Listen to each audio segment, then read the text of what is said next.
Today we're out campaigning in one of the areas of our districts and meeting voters. It went really well. We met a lot of different voters, a lot of people who seem to respond to what we're talking about. We just feel like there's a lot of corruption and waste in our government right now, and we need new energy and new solutions to sort of, fix some of the problems that our country is facing.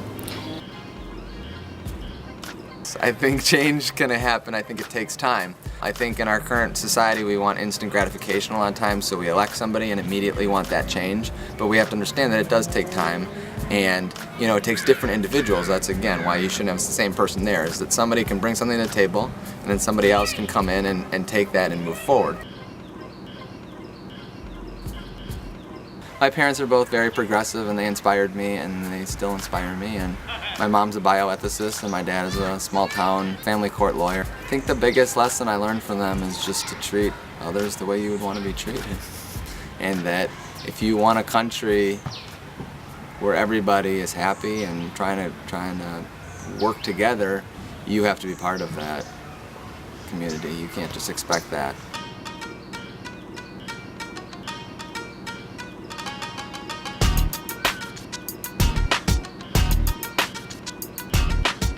In the 2000 election, when Al Gore and George W. Bush, that election, that I think a lot of my generation felt that that election was taken from Al Gore and that potentially our democracy was slowly coming unraveled because I think he'd won the popular vote. There was so much potential corruption going on in Florida and how that election was decided that I think a lot of us in our generation sort of saw that as a tipping point and said that I don't know if democracy in the United States, the way we conceive of it, is still working.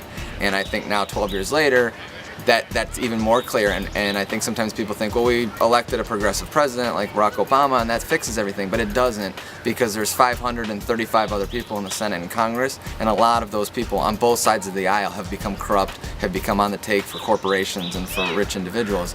And so our country is slowly being run by corporations, and 90% of all legislation now is written by corporations. And you can't expect a country to take care of its people when the companies are the ones who are making the laws.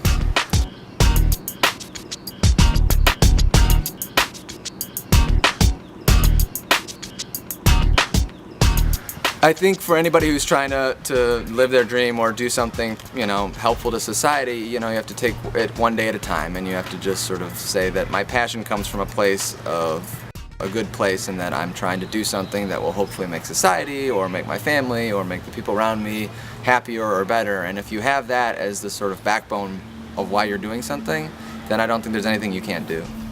Why am I happy?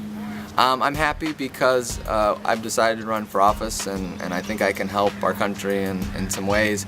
But what makes me really happy is that I have a group of people who want to help us, who volunteer for us. We take no money, no donations, and the fact that we can get people out to help us, that want to support us, that want to share our videos on Facebook, I mean, that's like the dream, and that makes me really happy.